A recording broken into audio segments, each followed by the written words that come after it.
sesi penyampaian materi oleh pembicara pertama kita, yaitu Bapak Hadi Subhan selaku Direktur Kemahasiswaan Universitas Airlangga.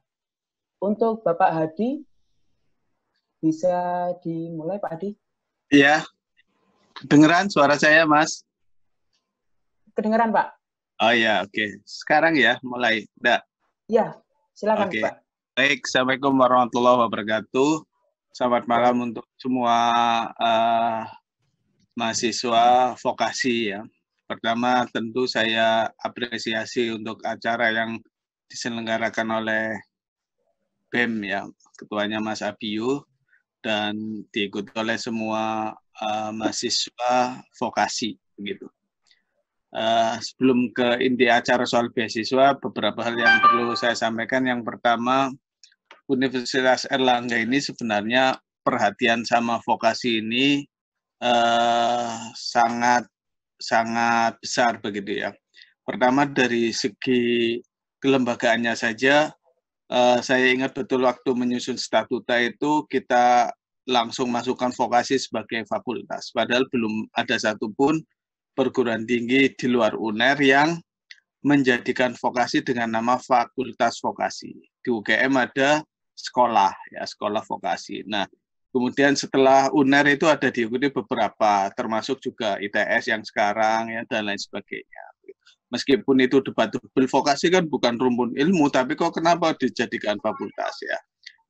Terlepas dari debatable itu, tapi UNER sudah langsung memberi perhatian yang kuat kepada vokasi ini. Ini berarti komitmen UNER terhadap pendidikan vokasi ini cukup tinggi ya.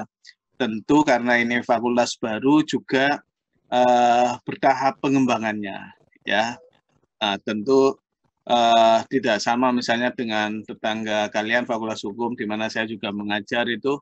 Kalau fakultas hukum itu sudah umurnya lebih 70 tahunan begitu ya. Jadi wajar kemudian kalau pengembangannya sudah lebih dulu. Tapi vokasi ini perlahan-lahan sudah kita mulai tingkatkan sarana prasarannya, termasuk juga beasiswanya ya.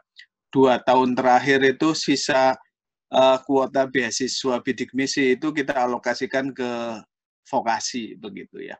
Loh Pak, kenapa kok beasiswa yang dari CSR perusahaan yayasan kok nggak ke vokasi? Karena ini tergantung donaturnya ya. Kadang-kadang ada donatur yang meminta S1, kadang-kadang ada yang boleh vokasi dan lain sebagainya. Tapi kalau tidak ada aturan itu, perhatian kita tentu kepada vokasi itu diperhatikan begitu.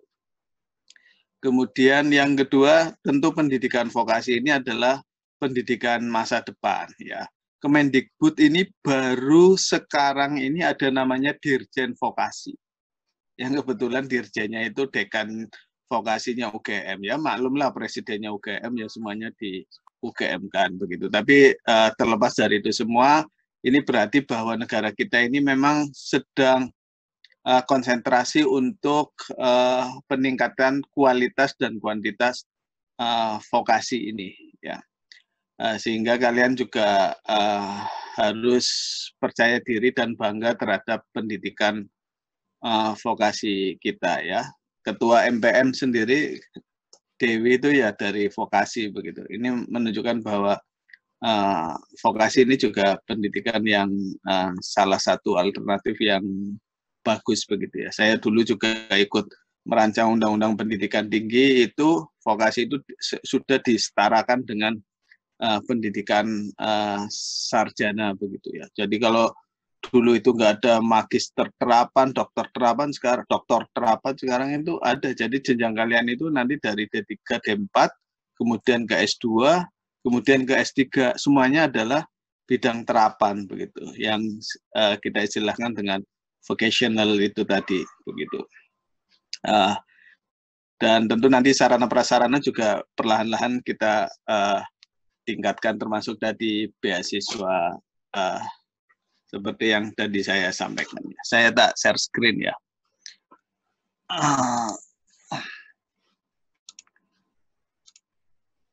Ya. Jadi di Direktorat Kemahasiswaan ini ngurusinya 2 bidang ya. Pertama bidang program kegiatan kemahasiswaan yang disebut ekstrakurikuler, yang kedua bidang kesejahteraan, yang salah satunya adalah soal beasiswa ini. Jadi di UNER ini di bawah Warek 1 ini ada 2 direktorat ya. Pertama Direktorat Pendidikan, yang kedua adalah Direktorat Kemahasiswaan. Nah, 2 direktorat ini sebenarnya saling bahu-membahu ya. Kalau Direktorat Pendidikan itu memfasilitasi kalian untuk memperoleh ilmu yang namanya hard skills. Ya. Kalau sekarang, kalau Direktorat Kemahasiswaan itu memperoleh keterampilan pengetahuan yang namanya soft skills. Dua-duanya tentu penting ya. Saya tidak boleh mengatakan bahwa hard skills dan soft skills itu salah satunya nggak penting, dua-duanya penting.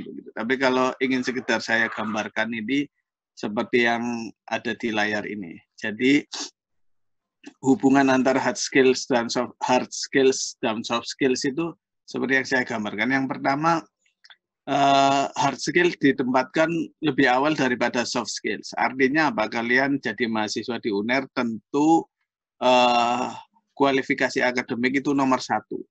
Ya.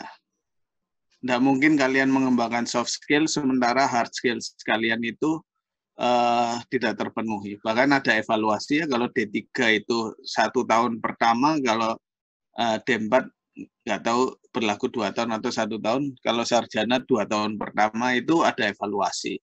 Maksudnya bisa lanjut apa enggak itu tentu dari hard skills. Tapi kemudian hard skill juga tidak cukup ya, tapi harus dilengkapi dengan soft skills. Jadi soft skills itu kedua, tapi walaupun kedua tapi lebih besar porsinya daripada hard skills ya. Jadi kalian itu nah ini nanti juga tadi saya dengar narasumbernya ada dari penerima beasiswa Jarum ya. Nanti saya cerita juga pernah diundang sama direktur program ya Pak Primadi ya. Oh ya ada Bu Tika juga. Assalamualaikum Bu Tika, saya tadi lupa menyapa. Waalaikumsalam Pak Hadi. Jadi pada waktu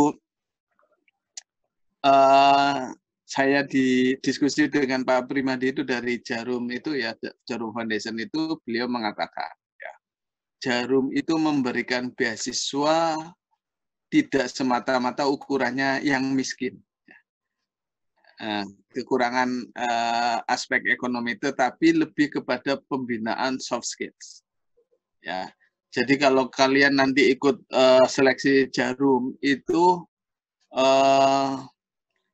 lebih diperhatikan aspek organisasinya kalian, maksudnya aktif enggak di organisasi kemahasiswaan, kemudian aspek manajerial, aspek leadership dan lain sebagainya itu yang menentukan di Jarum, karena mereka menyeleksi sendiri oprek ya. Jadi beasiswa di UNER ini ada yang donaturnya menyeleksi sendiri, ada yang UNER yang menyeleksi ya. Termasuk nanti saya sampaikan yang BCA habis ini. Jadi di Jarum itu bilang begitu. Itu pun terakhir walaupun sudah ditentukan mau di SK-kan itu menarik ya. Menarik gimana?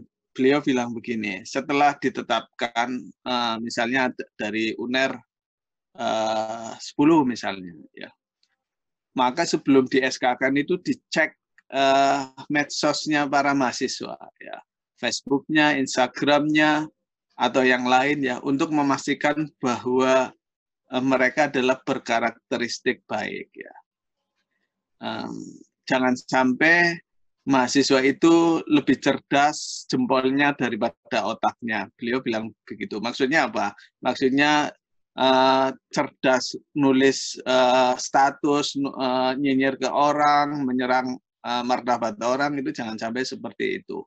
Jadi selaku mahasiswa harus dikedepankan otaknya. Beliau bilang begitu. Karena itu message yang bisa disampaikan di sini, kalian harus cerdas betul di dalam bermedsos. Kalian kan semuanya generasi milenial ya, jadi medsos itu tidak itu satu keseharian dari kalian. Betul-betul itu dimanfaatkan untuk hal-hal yang positif ya.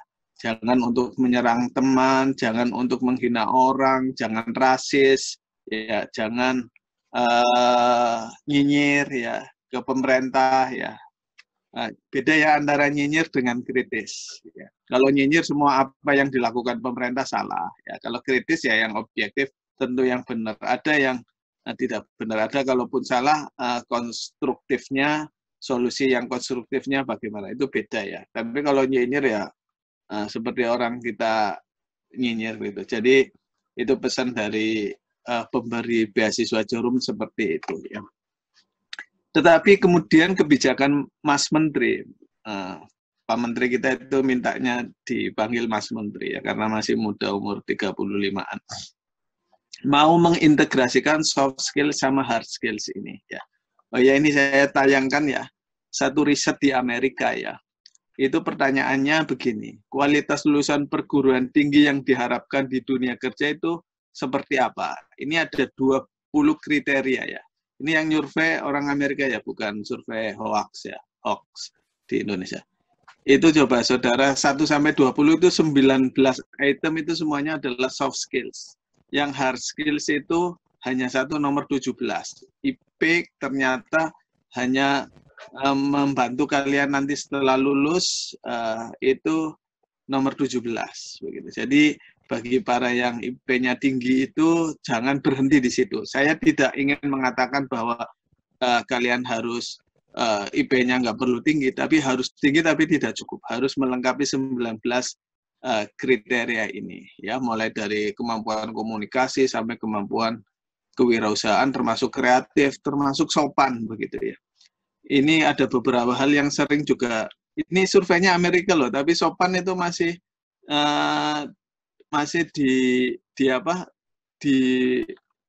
dibutuhkan di Amerika. Apalagi kita yang ketimuran, tentu saudara harus memiliki kemampuan-kemampuan seperti ini ya. Dan soft skills ini tidak bisa diasah dadaan begitu ya. Jadi mulai sekarang mahasiswa juga sudah harus diasah beberapa kemampuan ini ya, kemampuan yang disingkat soft skills ini ya. Nanti tadi saya katakan bahwa di UNER ini nanti ada integrasi antara soft skills dengan hard skills ya. Ini baru keluar peraturan rektor ya. Sebentar saya stop share dulu, saya tunjukkan. Jadi ini kelihatan enggak Mas Moderator? Panduan pelaksanaan pembelajaran di luar program studi. Terlihat Pak? Oh, terlihat ya, oke. Ya. Jadi gini ya, program-program yang kita sebut ekstrakurikuler atau yang dulu itu namanya program kemahasiswaan, itu nanti bisa diintegrasikan di dalam kurikuler gini. Maksudnya begini nih ya, saya contohkan begini. Ini di lampirannya, misalnya kalian ikut PIMNAS ya, PKM ya, baik PT, C. Jadi kalau kalian itu ngirim proposal ke universitas, kemudian dari universitas kan disaring 700 proposal dikirim ke Dikti. Kemudian lolos pendanaan, ini mungkin bulan depan sudah diumumkan. Begitu kalian lolos pendanaan ini PKM, belum itu loh, belum final ya, belum finalis dan bukan pemenang gitu. Lolos saja pendanaan itu, kalian sudah dibebaskan untuk tidak menyusun skripsi, dan itu kalian diakui skripsi kalian sudah dapat. Kan berarti apa? Kalian sudah melakukan satu tahap, tapi sudah dua tujuan sudah terpenuhi. Jadi kalian misalnya PKM kemudian lolos pendanaan itu sudah nggak usah mikir skripsi dan nggak usah mikir nilainya karena sudah bebas skripsi dan skripsinya A begitu ya. Ini yang kalau PT, KC, AI, GT, GFK ya. Kalau PKMM, Pengmas itu berarti kalian nggak usah ikut KKN. Nanti itu sudah diakui sebagai KKN. Demikian juga kewirausahaan PKMK ya, mungkin kalau yang di ekonomi, di manajemen atau di ekonomi pembangunan saya nggak tahu. Kalau ada mata kuliah kewirausahaan ya dianggap itu sudah lulus atau mata kuliah lain yang terkait. Ini supaya apa? Supaya pengakuan kompetensi di di luar yang kurikuler itu diakui sebagai kurikuler ya. Ini nanti mungkin akan disosialisasikan sama direktur pendidikan ya. Jadi kalian itu kuliah itu tidak hanya di kelas saja ya, yang Mas Menteri sebut sebagai merdeka belajar ya. Ya itu. Nah, saya kembali ke beasiswa tadi ya. Nah, kemudian kita pernah dianugerahi oleh kementerian itu sebagai pengelola kemahasiswaan terbaik nomor 1 ya, seluruh universitas di Indonesia. Ya, ini ada ada sertifikatnya, ini ada penganugerahannya ya. Berarti memang kita mengedepankan aspek governance, transparansi, akuntabel dan sejenisnya ya. Oke, kita kembali ke tema yang malam hari ini ya. Jadi pertama 2 tahun yang lalu Sekjen Kemendikbud itu mengatakan begini ya, beasiswa yang diberikan oleh negara dalam bentuk bidik misi ya, itu menurut satu kajian ya dan survei itu telah berhasil memutus salah satu mata rantai kemiskinan ya. Kenapa? Apa hubungannya beasiswa dengan pemutusan mata rantai kemiskinan? Karena kemiskinan itu salah satu bisa diputus itu dengan pendidikan ya. Kenapa hubungannya? Apalagi di dalam survei itu juga mengatakan bahwa orang yang berpendidikan tinggi, lebih tinggi, ya misalnya S1 dibanding dengan SMA, itu yang pertama mencari pekerjaan itu peluangnya jauh lebih besar yang berpendidikan lebih tinggi, dalam hal ini S1 atau D3 atau D4 ya, yang untuk vokasi maksudnya yang di perguruan tinggi ya. Berarti dengan mereka memiliki satu skills ya, berarti peluang untuk bekerja lebih banyak begitu. Yang kedua, bagi mereka yang bekerja, itu penghasilan yang tingkat pendidikannya lebih tinggi juga lebih besar. Begitu. Nah, salah satu daripada akses untuk pendidikan ini adalah beasiswa. Ya. Jadi di Undang-Undang Pendidikan Tinggi, Undang-Undang 12 2012 itu bilangnya begini, minimal dari 20% perguruan tinggi negeri harus penerima beasiswa ya. Nah, bagaimana di UNER ya? Di UNER ini bidik misi ini saya potret sampai 2019 ya. 2020 ini lebih besar lagi 1.400 itu, tapi dalam prosedur yang disebut KIP itu ya. Jadi begini, tahun 2017 bidik misi kita penerimanya 981, kemudian 2018 867 dan 2019 1061. Ya. Ini 2017 bisa saudara cek juga mungkin di teman saudara itu ada penerima bidik misi itu dari jalur mandiri. Ya. Kemudian 2018 dari vokasi, 2019 juga ada mandiri dan vokasi. Kenapa kita alokasikan ke mandiri dan vokasi? Karena tidak terserap di SBMPTN sama SNMPTN. Maksudnya begini, misalnya UNER dapat kuota 1.000, ya.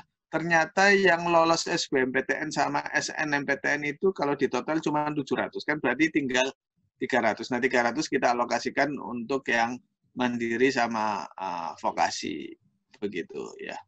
Ini juga menunjukkan bahwa sebenarnya belajar di UNER itu terbuka lebar. Yang penting lolos seleksinya, yang kedua yang penting ngeklik bidik misinya. Kalau sekarang namanya KIP itu. Banyak masyarakat yang gamang kalau ikut bidik misi. Saya pernah didatangi seorang ibu-ibu ya sama anaknya yang baru lolos SBMPTN waktu itu ya. Datang ke ruangan saya, Pak, saya ini loh enggak kuat membayar daftar ulang di UNER. Ibu daftar bidik misi? Enggak. Nah itu sudah enggak memiliki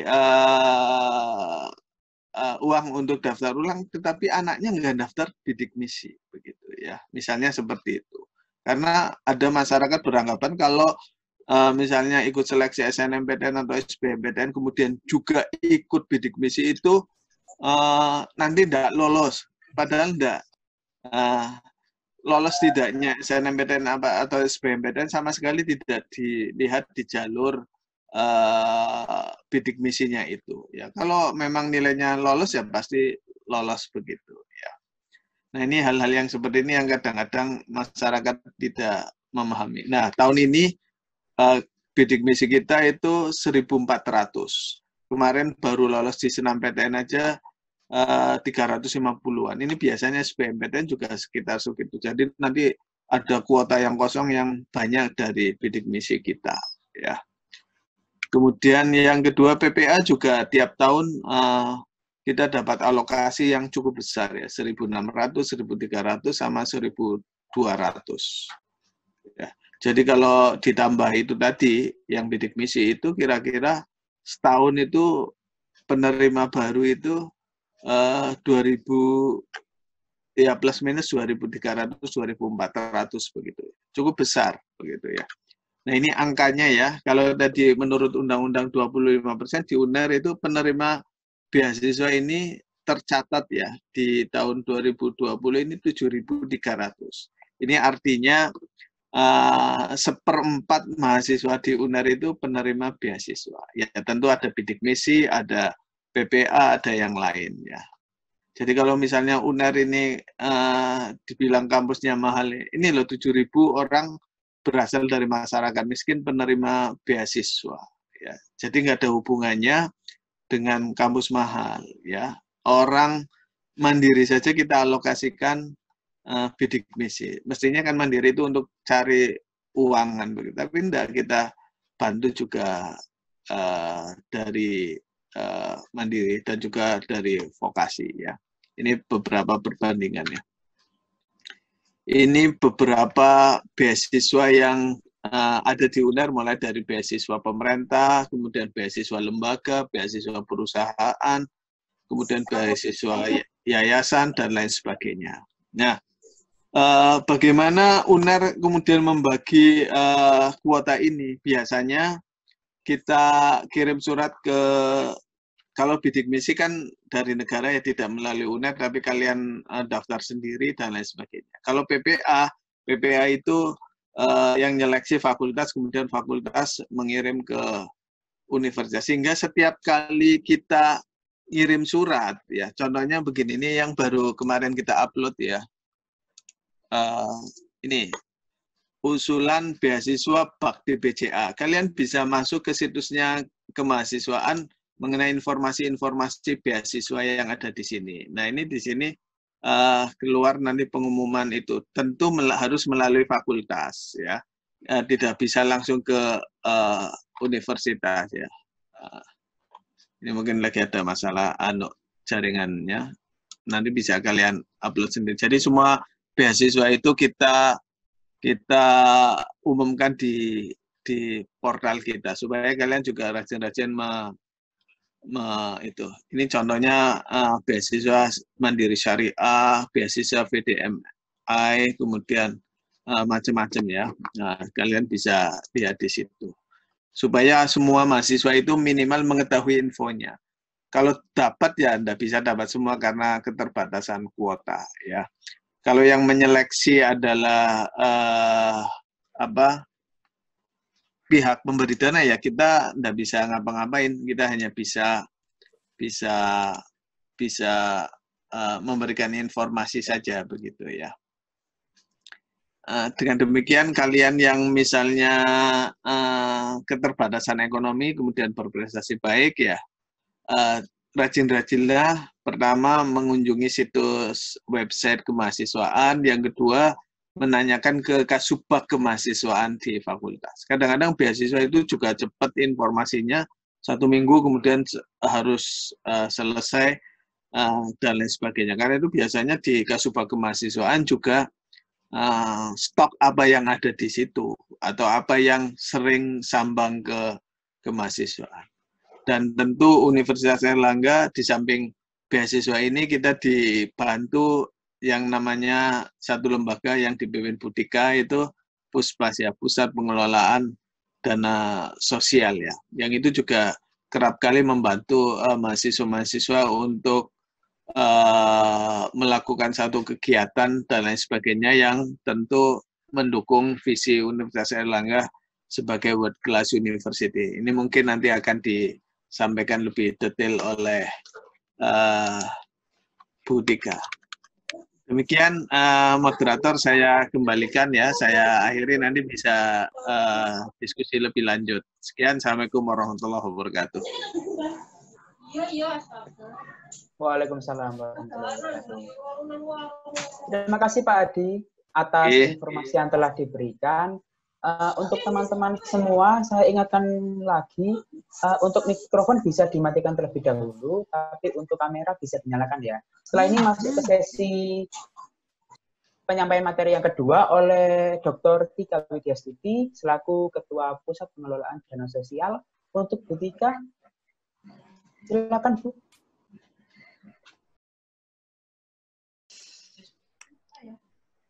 Ini kalau work from home kan gitu ya, kadang harus dengan apa, dengan kamu ini bulan. Baik, alhamdulillah, bismillahirrahmanirrahim. Assalamualaikum warahmatullahi wabarakatuh. Waalaikumsalam warahmatullahi wabarakatuh. Yang terhormat Bapak Dr. Hadi Subhan selaku Direktorat Kemahasiswaan, kemudian juga Presiden BEM dari Fakultas Vokasi, serta seluruh rekan-rekan dan adik-adik mahasiswa yang tentu sangat saya banggakan.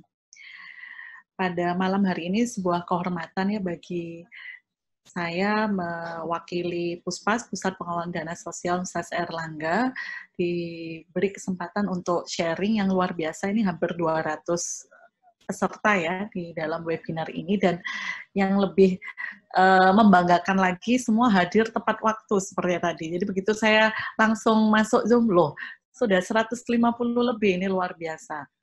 Oke, baik langsung saja, ini karena memang malam kan pastinya waktunya juga sangat terbatas, sebagaimana topik yang diberikan kepada saya ya terkait Universitas Airlangga sebagai lembaga pendidikan tinggi yang memiliki kepekaan terhadap berbagai macam keterbatasan mahasiswanya, dan Puspas sebagai salah satu pemberi opsi program beasiswa sebagai solusinya. Ini topiknya sangat panjang. Ya, tapi saya coba menggali paling tidak ada 2 pokok pikiran di dalam topik ini. Jadi pokok pikiran yang pertama adalah UNER yang memiliki kepekaan dengan segala macam problematika dan keterbatasan mahasiswa, dan yang kedua, poin kedua adalah Puspas itu sendiri sebagai unit kerja yang memang tugas utamanya adalah menghimpun, mengelola, dan menyalurkan dana sosial. Tentu salah satunya adalah untuk mensupport alokasi bantuan atau beasiswa tentu untuk kebutuhan pendidikan seluruh mahasiswa Sivitas Akademika Universitas Airlangga. Oke, mohon izin untuk share screen ya, teman-teman sekalian.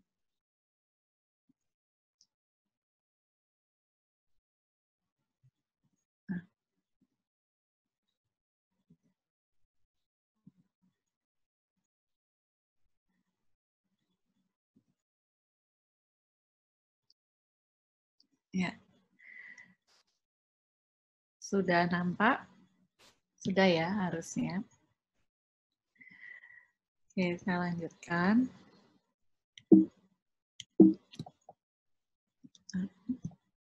Ya, sekalian bahwa Puspas ini saya informasikan sedikit, keberadaannya relatif belum lama ya kalau dibandingkan dengan unit kerja yang lain di lingkungan Universitas Airlangga. Jadi kalau SK berdirinya itu 2017, dulu itu pertama kali Pak Rektor melaunching unit kerja ini di ACC, itu masih dengan nama LMDS, Lembaga Manajemen Dana Sosial. Kemudian 2017 di SK-kan dengan nama Pusat Pengelolaan Dana Sosial, kemudian harus rekrutmen dan segala macam, baru efektif berjalan di 2018 sampai dengan saat ini. Itu pun 2018 pertengahan ya. Jadi kalau terhitung sekarang ya 2,5 tahun gitu berjalannya Puspas di Universitas Airlangga. Baik, ini tadi sudah banyak sekali yang sudah disampaikan oleh Pak Hadi ya, terkait bagaimana profil mahasiswa. Kalau ini sekedar sekilas saja bahwa memang setiap jalur penerimaan itu pada umumnya memiliki karakteristik yang berbeda-beda, gitu ya. Dan ini implikasinya pada pengalokasian, kalau di Puspas ya berarti pengalokasian dana sosial, itu kemudian ini menjadi bahan evaluasi mahasiswa tersebut itu diterima dengan jalur apa. Tadi yang seperti Pak Hadi singgung misalnya, ada yang kemudian menyatakan ada kendala finansial gitu. Setelah dievaluasi melalui jalur apa, oh ternyata bukan jalur bidik misi. Nah ini memang prosesnya agak lebih sulit gitu ketika dibandingkan memang dari awal sudah masuk melalui jalur bidik misi. Oke. Nah, sebagaimana di topik, di state di awal bahwa permasalahan, memang saya rasa tidak ada satu kampus pun di dunia ini yang tidak lepas dari permasalahan sosial, ekonomi, budaya di tengah mahasiswa, gitu ya. Even itu negara maju dengan kampus nomor 1 di dunia gitu ya, kita bicara yang sangat ekstrim, pasti ada. Karena apa? Karena memang itu sudah menjadi tanggung jawab atau responsibility dari sebuah university atau kampus untuk kemudian memberikan perhatian bagi sebagian porsi penerimaan mahasiswa untuk mereka yang memang ada keterbatasan finansial, tapi harus bisa merasakan akses atau manfaat yang sejajar atau setara dengan mahasiswa lain yang tentu diberikan kelebihan atau kecukupan finansial. Nah, itu satu hal misalnya kita singgung soal masalah ekonomi, ya. Kemudian keterbatasan sarana, prasarana atau infrastruktur yang memang ini relatif banyak dijumpai di negara sedang berkembang, ya, termasuk di Indonesia, dan juga berbagai macam masalah sosial budaya, bagaimana hubungan antar mahasiswa, kemudian adanya perubahan, ya berbagai macam dinamika yang mungkin kita akan sulit share satu persatu, tapi itu pasti satu poin atau satu elemen yang memang secara langsung atau tidak langsung akan berpengaruh pada kualitas pendidikan tentunya di setiap kampus atau universitas pada umumnya. Nah, tentu dari berangkat permasalahan tersebut, tadi teman-teman sudah tahu ya bagaimana porsi mahasiswa dari jalur bidik misi 2019 ada 1.000 sekian, ya, dan harus di-create dengan berbagai macam keterbatasan, maka harus ada jawaban. Ya. Jadi keterbatasan bukan kemudian dibiarkan, tapi tentu harus ada solusi untuk sebagai bentuk jawaban atas berbagai macam permasalahan. Nah, secara normatif gitu ya, pasti harus ada support dalam bentuk bantuan apapun. Bantuan itu tidak hanya tentu dalam bentuk finansial atau uang gitu ya.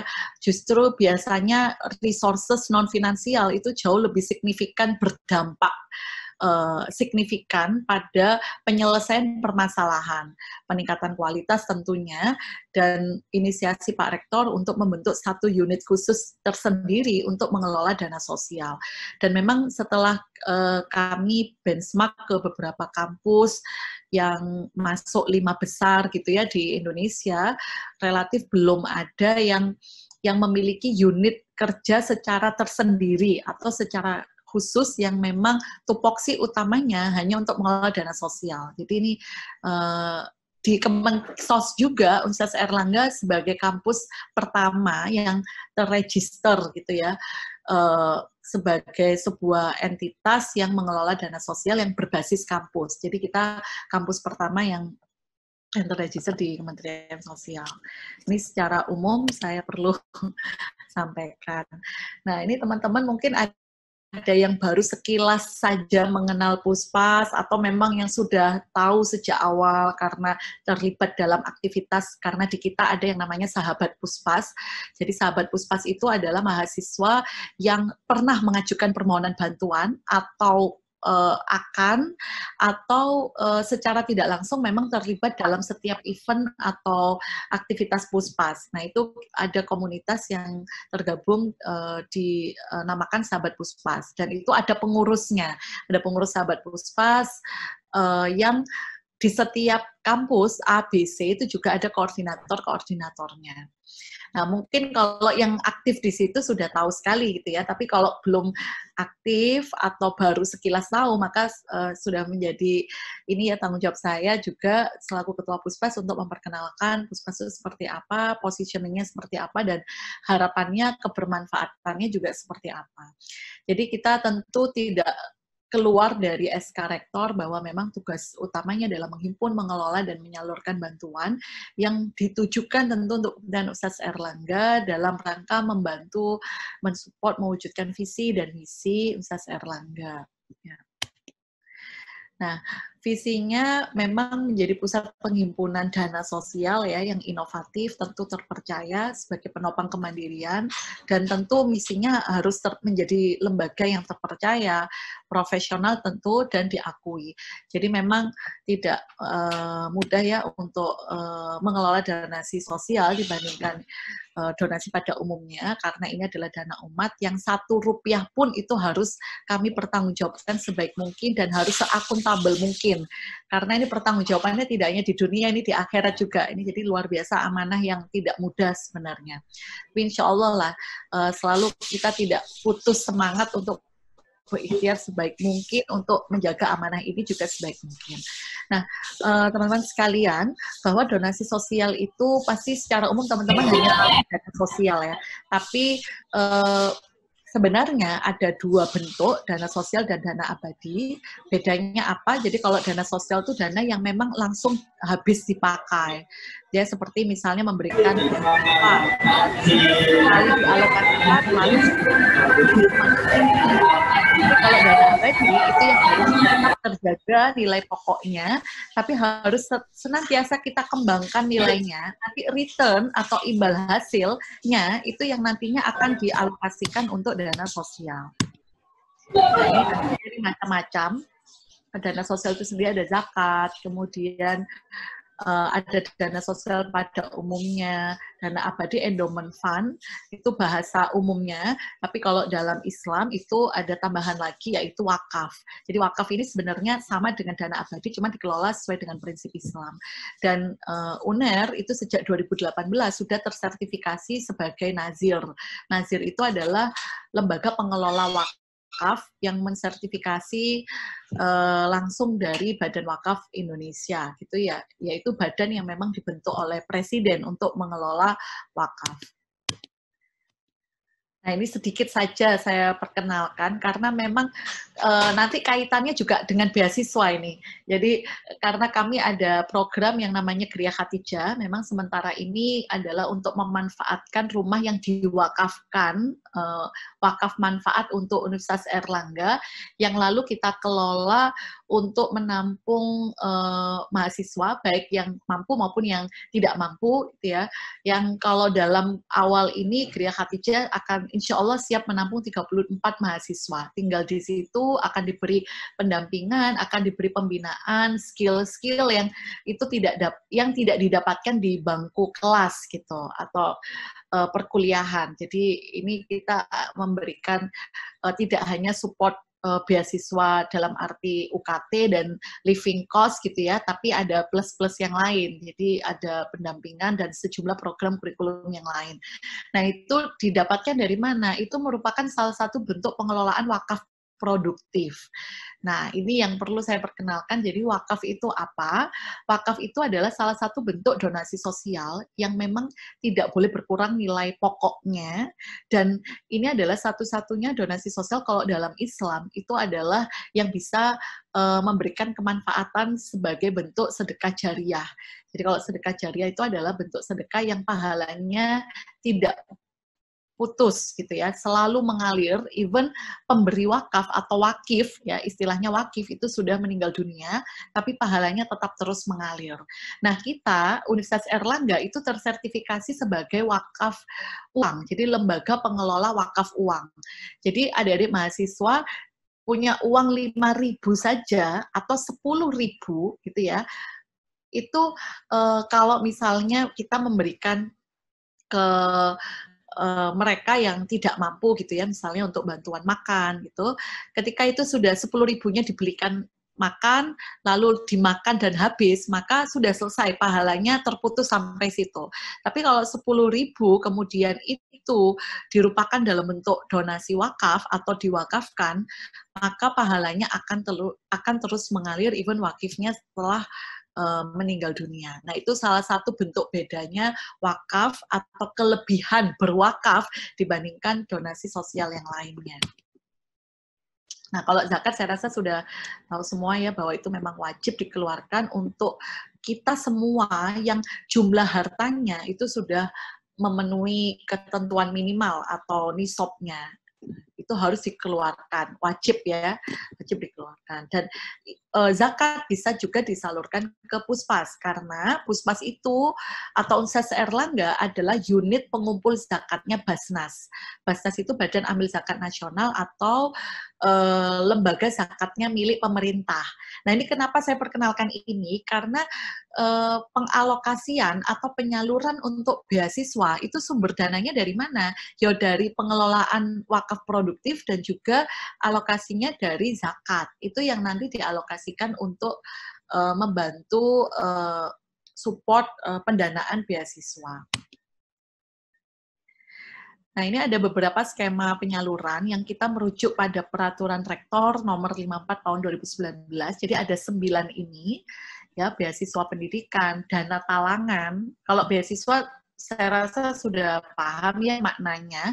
Dan dari 9 ini memang kurang lebihnya 70% itu alokasi donasi sosial Puspas diperuntukkan untuk bantuan pendidikan, ya, karena memang kampus sebagai lembaga pendidikan gitu ya, jadi sudah sewajarnya minimal 70% alokasi dana sosial itu diperuntukkan untuk bantuan pendidikan. Nah, ada beasiswa pendidikan itu dalam bentuk UKT gitu ya, atau living cost ya, seperti salah satunya ada beasiswa swakarsa. Kenapa kok beasiswa swakarsa? Karena pemberi donasinya memang menginginkan customize namanya seperti itu, dan itu berupa 1,5 juta rupiah per bulan per mahasiswa. Nah, untuk apa? Ya untuk beli buku, untuk transport gitu ya, atau kebutuhan-kebutuhan selama perkuliahan. Kemudian yang kedua, dana talangan. Banyak sekali mahasiswa yang sebenarnya dia mampu membayar atau memenuhi UKT-nya, tapi tidak mampu langsung sekaligus. Sehingga perlulah kami memberikan slot dana untuk nalangi, nanti kemudian mahasiswanya mencicil, seperti itu. Tapi ini biasanya yang relatif banyak memanfaatkan ini adalah mahasiswa pasca sarjana ya, jadi mereka sudah bekerja, tapi kesulitan membayar secara langsung di awal. Kemudian peningkatan prestasi akademik, ini tentu juga menjadi concern Puspas, ya, prestasi luar biasa Unses Erlangga, dan ini kita mensupport khususnya atau utamanya mahasiswa bidik misi yang mungkin dari pemerintah gitu ya, dari UNER untuk santunan, untuk bantuan free bebas UKT, tapi untuk yang lain-lain untuk bisa mendapatkan sebuah prestasi baik nasional internasional biasanya butuh biaya yang tidak sedikit. Nah, ini kita support untuk itu. Kemudian bantuan riset, ini biasanya yang eksak ini ya, fakultas eksak yang tidak kecil dana yang dibutuhkan. Beasiswa pengembangan karakter. Nah, ini yang tadi yang saya sampaikan seperti Gria Khatijah. Jadi Gria Khatijah yaitu akan merekrut ya 34 mahasiswa dengan seleksi ketat tentunya, yang nanti bisa tinggal dengan fasilitas yang representatif, yang nyaman, gitu, tapi dengan pembekalan sejumlah kurikulum tertentu selama 4 tahun. Nah, itu yang akan berjalan. Tapi yang sudah berjalan, itu ada beasiswa Omah Amerta. Ini adalah kerjasama Puspas, Unses Erlangga, dengan Dompet Duafa Jawa Timur. Jadi ada rumah yang 2 lantai di situ, sangat nyaman, ya, di Pucang, jadi sangat dekat dengan kampus B, ya, dan itu sangat representatif juga. Ada 15 mahasiswa yang tinggal di Omah Amerta. Jadi kerjasamanya dalam bentuk Dompet Duafa menyiapkan tempat, lalu kita memberikan bantuan dana bulanan dan juga beberapa renovasi atau infrastruktur pelengkap ya yang dibutuhkan. Dan itu juga ada pendampingan yang sudah didesain khusus, bahkan setiap weekend ya itu ada coaching ya dengan narasumber yang cukup menarik gitu, sangat dibutuhkan. Jadi insya Allah mahasiswa Mahamerta ini kalau saya lihat perkembangannya sangat signifikan dan semakin kompak gitu ya, hafalan Quran bareng-bareng gitu, karena ini Dompet Duafa karena lembaga zakat sehingga programnya memang didesain khusus untuk yang memang berbasis syariah ya, berbasis Islam. Tapi tidak menutup kemungkinan nantinya akan kami kembangkan. Ini karena kebetulan saja MOU-nya dengan LAS gitu ya, sehingga basisnya syariah, tapi akan kami kembangkan dalam bentuk beasiswa pengembangan karakter yang lain yang sifatnya general gitu. Kemudian pembinaan sahabat Puspas, ini juga salah satu bentuk dari penyaluran karena memang kita perlulah meng-create sejumlah event yang bisa mengembangkan soft skill dari mahasiswa yang tentunya akan bisa mensupport untuk mengembangkan kemampuan akademiknya. Kegiatan pemberdayaan masyarakat ini supaya nyata ya kontribusi Puspa SAS Erlangga untuk di tengah lingkungan masyarakat, apalagi ini di tengah COVID ya, itu sudah menjadi amanah Pak Rektor dan pimpinan UNER, bagaimana caranya Puspa juga berperan ya mensupport kebutuhan masyarakat di sekitar kampus. Sekitar kampus ini yang masih definisi sekarang ini kurang lebihnya 2 kilo dari kampus A, B, atau C. Ya, tentunya untuk mensupport kebutuhan sembako, salah satunya, untuk kebutuhan yang memang memprotek dari COVID, dan juga berupa pemberdayaan atau program-program pemberdayaan yang lain. Sarana prasarana ini memang belum cukup besar gitu ya, tapi masih menjadi concern Puspas untuk juga mengalokasikan untuk bantuan infrastruktur ya. Yang pertama kali kita alokasikan itu salah satunya untuk perpus di kampus B. Jadi sana misalnya seperti beberapa kursi gitu yang sudah memang harus diganti atau direvitalisasi, itu kita support untuk itu, dan yang lain. Sambung rasa ini sebenarnya lebih pada kebutuhan insidentil, tapi itu nyata dibutuhkan di lingkungan sivitas akademika. Contoh misalnya yang terbaru kemarin Lebaran, kita memberikan support tambahan THR untuk seluruh OB, kemudian pengurus masjid, kemudian security, dan lain-lain. Itu salah satu bentuk aktivitas sambung rasa. Nah, ini 9 item yang sebenarnya bisa diperluas nanti skupnya dari 9 ini. Nah, ini beasiswa pendidikan. Jadi, ini tentu yang utama ya, karena sudah menjadi perhatian dari Pak Rektor bahwa jangan sampai mahasiswa kemudian putus studi hanya karena kendala finansial. Ini yang kami berharap Puspas terus bersinergi, baik kalau di internal dengan Dirmawa, kemudian unit kerja yang lain, dan juga kita mencoba menginisiasi dengan banyak mitra, karena memang support dari mitra ini yang nantinya juga akan luar biasa besar untuk memberikan bantuan untuk beasiswa pendidikan.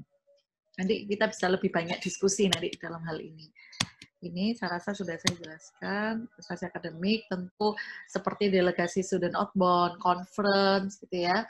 Sebelum pandemi sudah cukup signifikan sih support dana untuk conference gitu ya, untuk kompetisi, baik untuk presentasi di international conference dan sebagainya. Nah, yang di tengah COVID ini memang postingnya lumayan menurun gitu ya, tapi kita switch untuk alokasi dana yang lain. Yang paling terbaru kita kerjasama dengan BEM Universitas gitu ya, untuk bentuk kepedulian UNER untuk penanganan COVID di lingkungan SAS Erlangga. Riset penelitian ini jadi kalau salah satu program misalnya 4 tahun dengan target output hafiz minimum 5 juz, berakhlak mulia, berjiwa entrepreneur, dan sebagainya. Ya, ini yang sudah saya jelaskan, saya lewati saja. Nah, ini bisa untuk bantuan berupa kesehatan ya, atau bidang biaya keseharian. Jadi kalau kesehatan ini contohnya karena banyak sekali kebutuhan sifatnya insidentil dan itu tidak bisa. Jadi saya masih ingat Pak Rektor tuh di awal-awal ini ya, Puspas berjalan, pokoknya lembaga ini dibentuk memang untuk independen gitu ya, dan fleksibel. Jadi misalnya ada memang harus dibutuhkan support cepat gitu ya, itu nggak boleh ribet dengan urusan birokrasi atau administrasi ya, harus memang cepat dialokasikan memang sesuai dengan kebutuhan doruriahnya atau kebutuhan pokoknya.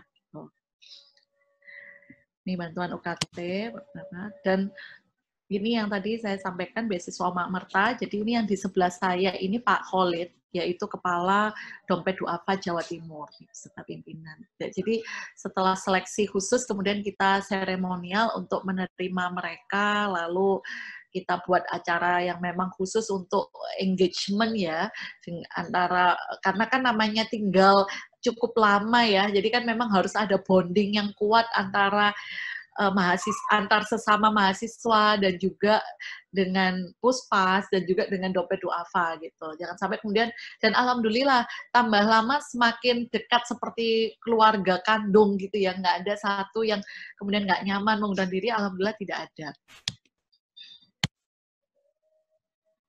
Ini beasiswa Swakarsa, jadi yang di tengah ini donaturnya, dan tidak menutup kemungkinan akan juga terus mengalir beasiswa-beasiswa serupa yang kita memang mencoba untuk menggali yang non-UKT supaya bervariasi gitu ya bentuk beasiswanya. Nah, ini Gria Khatijah yang tadi saya sampaikan. Jadi ini sebenarnya dua rumah dijadikan satu, dan ini memang diwakafkan ya dari seorang donatur alumni Universitas Airlangga, lalu kemudian direnovasi menjadi suatu tempat, ada room meeting, ada ruang diskusi, ada ruang kelas, dan kamar ya yang bisa menampung 34 mahasiswa. Ini. Ya secara umum seperti ini skemanya. Ini Makmerta, jadi mahasiswa UNER yang memang mendapat kita cover ya beasiswa. Jadi kalau dari 34 itu insya Allah 20 yang kita cover, jadi tidak perlu membayar. Tapi yang sisanya itu kami tawarkan mereka yang misalnya mampu gitu ya, memiliki kecukupan finansial, tapi tertarik untuk mendapatkan sejumlah kurikulum di Gria Khatijah. Jadi kami memberikan kesempatan untuk juga ikut bergabung. Ini 5 skill. Ini pastinya kita juga bekerja sama dengan beberapa unit kerja di lingkungan UNER, seperti BPKK, dan lain-lain. Untuk Puspa. Nah, ini beberapa fasilitas. Ini masih dalam tahap ini penyelesaian untuk konstruksi rumahnya, maksudnya memfinalkan ya renov dan sebagainya.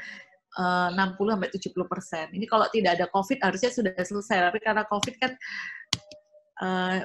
untuk tukang bekerja itu kan juga harus dibatasi.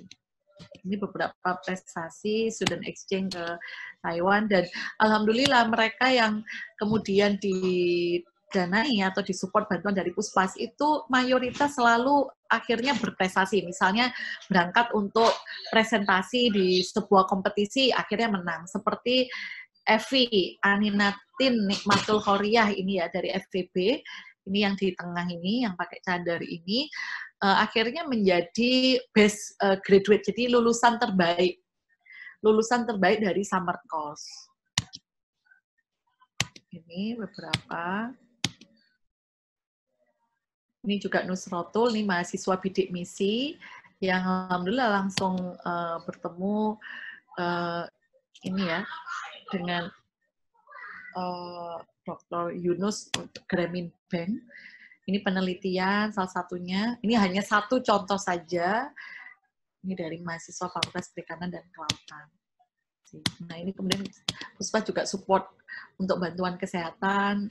Jadi misalnya ini ada Pak Rozi, kemudian Pak Nurul Fatah, gitu ya, yang memang butuh bantuan kesehatan secara cepat, gitu ya, dan supaya tidak mengganggu proses aktivitas utamanya untuk belajar mengajar. Kalau Pak Fattah ini karena kaki palsu ya, jadi sebenarnya beliau butuh satu kaki palsu yang memang sangat nyaman dan berkualitas ya. Jadi, nah ini yang memang perlu secara cepat kita support. Kalau ini untuk bantu mahasiswa FIB yang memang saat itu kecelakaan. Jadi kalau tadi di foto tadi sudah nampak sempurna, tapi sebelumnya setengah mukanya ini nyaris tidak sempurna. Nah ini sahabat Puspas, ini sebagian foto di mana kita rutin untuk melakukan pendampingan atau pembinaan sahabat Puspas. Ini beberapa SOP penyaluran. Ini semua ada di sosmed Puspas. Jadi teman-teman ketika Anda akan mengajukan bantuan beasiswa, ini kita buat yang sangat ringkas dan sangat cepat.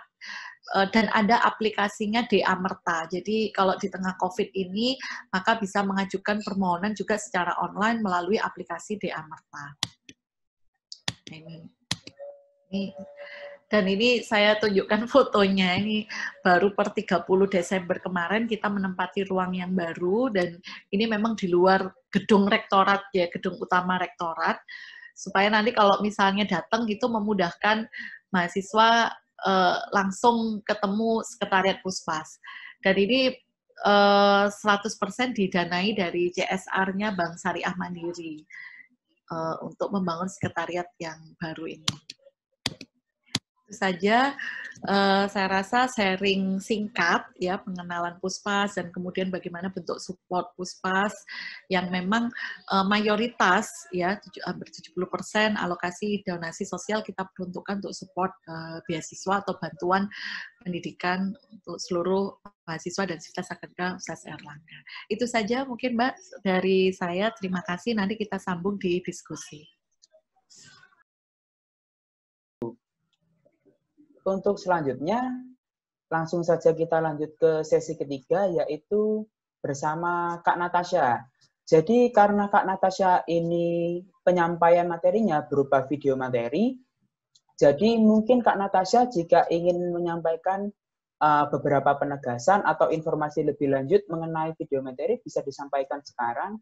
Untuk Kak Natasha mungkin bisa dilanjutkan, mungkin ada yang mau disampaikan, silahkan Kak Natasha. Ya, mungkin dari tadi sudah lengkap ya untuk info beasiswanya. Mungkin apa namanya lebih ke sharing session gitu ya, Rifki ya kemarin. Iya, betul. Konsepnya ya. Jadi mungkin langsung lanjut ke sesi tanya jawab aja. Gimana? Oke, boleh Kak Natasha. Jadi seperti ini teman-teman peserta, saya jelaskan terlebih dahulu sistematis untuk sesi tanya jawab. Jadi untuk tanya jawab tidak hanya 3 peserta saja, tetapi boleh beberapa peserta asalkan waktunya mencukupi. Sistematisnya adalah teman-teman harus komen terlebih dahulu nama, fakultas, dan dari institusi mana di room chat yang telah tersedia di Zoom ini. Setelah komen, nanti akan kami pilih dari panitia 3 orang pertama untuk bertanya terlebih dahulu, dan jika mencukupi akan kami lanjutkan ke pertanyaan selanjutnya. Untuk sesi tanya-jawab bisa dimulai dari sekarang. Silakan yang mau bertanya boleh komen terlebih dahulu, nama lengkap, fakultas, dan institusi asal. Silakan.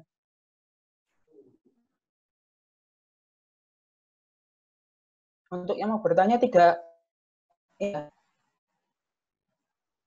bisa langsung di komen dulu. Nanti kita ambil 3 penanya dulu. Nanti kalau cukup baru kita lanjutkan.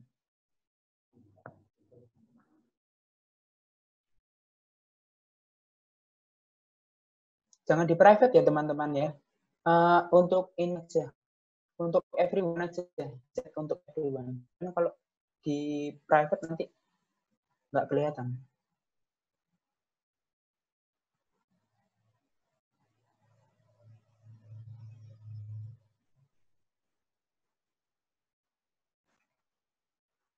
Oke, nanti 3 penanya pertama boleh menyampaikan pertanyaannya secara langsung ya. Nanti langsung on mic aja, langsung disampaikan pertanyaannya. Oke, 2 orang. Satu lagi mungkin. Pertanyaannya tidak harus untuk salah satu pembicara ya, bisa langsung ketiganya. Mungkin ada yang mau bertanya untuk Kak Natasha, atau mungkin Pak Hadi atau Bu Tika, silakan.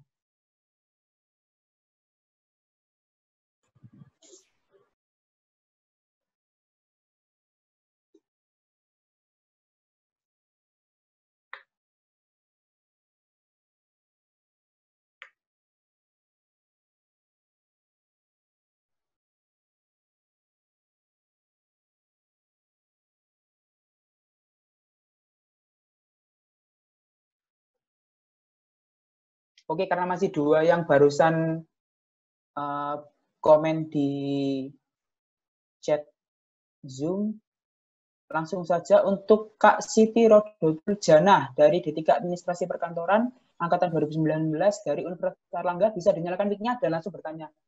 Langsung ditujukan ke siapa, nanti langsung aja. Silakan.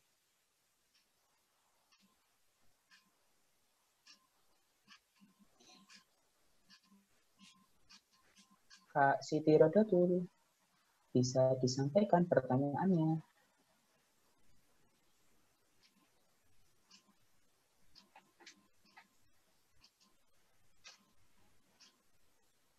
Mohon maaf, video saya bermasalah. Oke, kalau begitu saya tanyakan aja.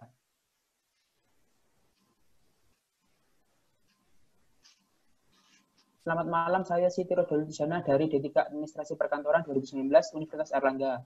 Mohon maaf Pak Hadi, saya mau bertanya apakah nantinya akan ada beasiswa mandiri bagi mahasiswa baru 2020 jalur mandiri dan vokasi? Langsung dijawab atau gimana, Mas? Boleh langsung dijawab, Pak. Iya. Jadi gini, yang pertama, yang peluangnya besar untuk mahasiswa baru, beasiswa untuk vokasi adalah bidik misi, atau yang sekarang disebut namanya KIP kuliah ya, Kartu Indonesia Pintar Kuliah ya. Kemarin kita sudah baru dapat surat dari kementerian bahwa UNER itu kuota untuk bidik misinya naik 20% ya. Dulu 1.050 sekarang menjadi 1.450 ya. Hampir 30% malah. Ini berarti peluangnya besar. Kenapa saya katakan peluangnya besar? Jadi 1.400 itu nanti akan dikurangi kuotanya yang senam PTN yang lolos bidik misi itu berapa, kemudian yang SBMPTN berapa. Taruhlah misalnya 800 begitu ya, yang lulus senam PTN sama SBMPTN, maka akan ada sisa 600 bidik misi itu. Nah, tentu seperti yang 2 tahun belakangan ini, kita akan cari mahasiswa dari vokasi. Ya, itu prioritas pertama adalah vokasi. Ya. Kemudian yang kedua juga dimungkinkan mandiri. Cuman kalau saya ditanya kuotanya berapa, kuotanya nunggu nanti bulan depan kan pengumuman SBMPTN ya. Karena minggu-minggu ini kan lagi tes UTBK yang gelombang kedua begitu ya. Komitmen dari Direktorat Kemahasiswaan akan mengalokasikan sebanyak mungkin untuk maba vokasi. Karena itu bagi teman-teman yang vokasi maba itu yang tadi ditanyakan, kalau bisa sudah sedari awal mengurus namanya KIP ya di Dinsos masing-masing kabupaten kota begitu ya. Kabupaten kota. Kalau dulu nggak perlu pakai itu, yang penting ngajukan ke kita, miskin begitu aja pasti kita masukkan begitu. Karena begini, kalau di universitas lain itu kekurangan kuota, artinya yang lolos misalnya perguruan tinggi negeri di luar Jawa atau di Jawa yang kecil-kecil itu kuotanya malah habis dan kurang. Kalau kita lebih begitu ya, lebih itu pun daripada dikembalikan, lebih baik kita cari mahasiswa-mahasiswa kita yang memenuhi syarat. Tentu yang memenuhi syarat ya, jadi jangan kemudian mahasiswa yang mampu punya mobil tapi dapat bidik misi ya, itu tidak boleh ya, karena itu pengawasannya juga ketat ya. Kalau kalian ada informasi mahasiswa kaya itu kemudian dapat bidik misi, langsung WA ke saya juga tidak masalah, nanti kita usut begitu ya. Karena itu nanti akan mencoreng nama universitas. Seandainya kemudian ada verifikasi dari kementerian, kemudian ditemukan mahasiswa mampu dan itu dapat bidik misi, nanti kuota kita bisa dipotong. Kan berarti mateni rezekinya orang lain, itu nggak boleh ya. Karena itu secara sukarela. Bahkan pengalaman kita itu 1-2 itu ada yang menyerahkan mengundurkan diri secara sukarela setelah kita beri pengarahan bahwa yang mampu itu nggak boleh. Di samping itu juga sistem juga sudah ada. Jadi jawabannya adalah apakah untuk vokasi dan mandiri itu ada di 2020? Saya jawab ada, begitu ya. Terutama untuk vokasi ya, karena tadi sudah saya sampaikan komitmen kita ke vokasi itu lebih besar. Di samping itu juga beasiswa yang reguler itu banyak yang tidak mencantumkan vokasi. Tadi di chatroom saya baca, Pak ini yang beasiswa Jarum kok nggak ada vokasi. Ya memang aturannya dari pemberi beasiswa itu demikian, bukan aturan dari Universitas Erlangga, tapi dari Jarumnya itu sendiri. Begitu ya. Karena mungkin perusahaan-perusahaan mungkin belum ada konsentrasi ke pendidikan vokasi. Tapi tadi sudah saya sampaikan, kementerian kita ini sudah menata pendidikan vokasi dengan dibentuknya sekarang namanya Dirjen Vokasi itu. Jadi ke depan itu akan lebih diperhatikan oleh kementerian. Itu Mas Rifki jawabannya. Jawabannya untuk vokasi saya jawab ada. Kalau untuk mandiri nantilah ya. Pokoknya vokasi dulu. Baik, terima kasih. Vokasi dulu ya. Iya, siap. Terima Karena kasih, saya melihat kuotanya pasti nggak keambil oleh SBMPTN sama SNMPTN. Artinya pasti masih ada sisa. Pasti ada sisa ya. Dan sisa itu kita alokasikan ke vokasi begitu. Itu komitmen kami. Seperti itu, Mas. Mungkin mau menambahkan ya, Pak ya, izin menambahkan ya. Untuk dari beasiswa Jarum sendiri itu yang untuk vokasi itu tersedia prodi yang D4, Pak. Jadi yang vokasi 4 tahun begitu. Iya. Karena mungkin itu yang disamakan dengan sarjana gitu. Memang D4 ya, benarnya sarjana tapi sarjana terapan ya. Iya, betul, Pak.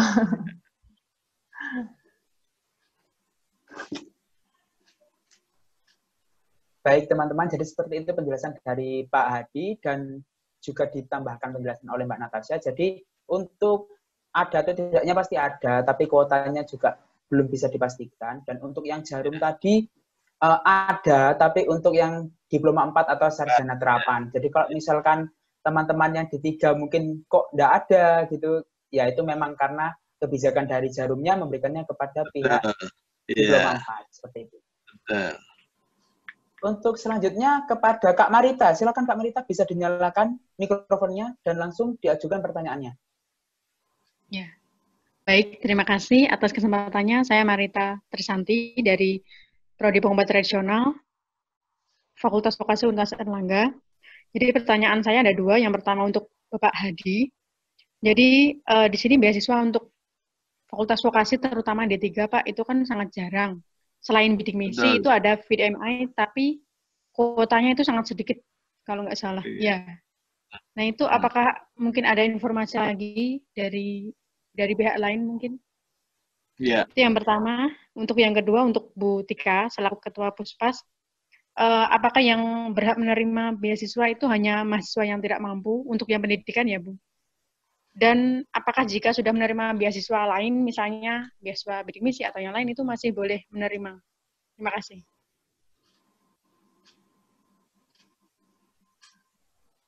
Ya, langsung atau gimana, Rifki? Boleh Pak, langsung dijawab untuk Pak Hadi terlebih dahulu ya. Mulai tahun kemarin itu saya sudah mencoba melobi beberapa PIC dari pemberi beasiswa untuk meyakinkan bahwa vokasi pun patut diberi kesempatan untuk dapat beasiswa. Ini saya sudah meyakinkan beberapa bank juga, dan itu ada hasilnya. Saya lupa daftarnya yang ada untuk vokasi. Begitu. Tapi sembari itu terus berjalan, yang kebetulan ada di kewenangan di Direktorat Kemahasiswaan, kita alokasikan penuh di bidik misi itu tadi, karena sebenarnya beasiswa yang paling besar itu bidik misi, Mbak Marita. Ya. Pertama SPP-nya sudah gratis, yang kedua living cost itu 1 bulan itu 700 ya untuk tahun 2020 ini. Tahun lalu 650, sebelumnya 600.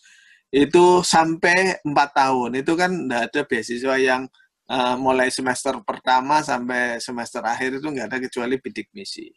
Ya, karena biasanya beasiswa itu setelah semester 3, karena kan harus melihat data prestasinya, IPK-nya. Kan kalau semester 1 belum ada IPK-nya, belum ada apa. Itu hanya ada di bidik misi.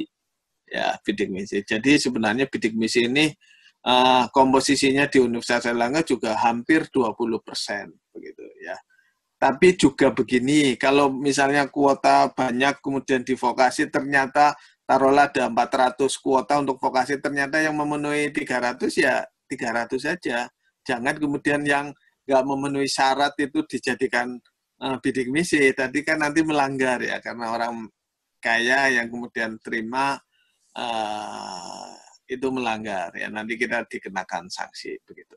Tapi untuk tahun ini apalagi tadi ada penambahan itu akan saya komitmenkan untuk menambah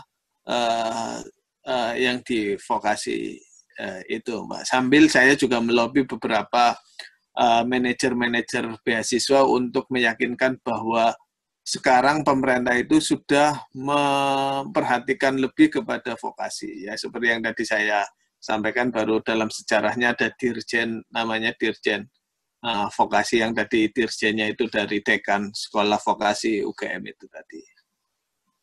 Begitu Mbak Marita. Mas Rifki, monggo Bu Tika. Baik, terima kasih. Selanjutnya untuk Bu Tika bisa dibantu menjawab pertanyaan dari Kak Marita ini. Mungkin nanti Kak Marita bisa ditanyakan ulang ya untuk yang pertanyaan ke Bu Tika. Ya, terima kasih Mas Rifki. Kalau tidak salah, Mbak Marita tadi bertanya untuk kriteria ya, kriteria penerima beasiswa, apakah mahasiswa yang hanya tidak mampu atau tidak gitu, kalau nggak salah yang pertama tadi. Jadi sebenarnya kita selalu sesuai kebutuhan gitu ya, kebutuhan memang beasiswa ini sangat dibutuhkan, apalagi dengan bantuan ini kemudian bisa mensupport prestasi dan kebutuhan pokok pendidikan. Jadi yang utama memang yang diprioritaskan adalah yang tidak mampu, pastinya. Karena itu juga PR-nya masih banyak ya, PR tanda kutip, maksudnya masih banyak harus kita support. Dan kalau yang untuk mereka yang sudah mampu sebenarnya secara finansial, maka akan kita alokasikan untuk support yang lain. Seperti misalnya bantuan tadi kompetisi di international conference atau international event gitu ya. Itu tidak memang mayoritas kita utamakan yang bidik misi, tapi non bidik misi juga tidak menutup kemungkinan.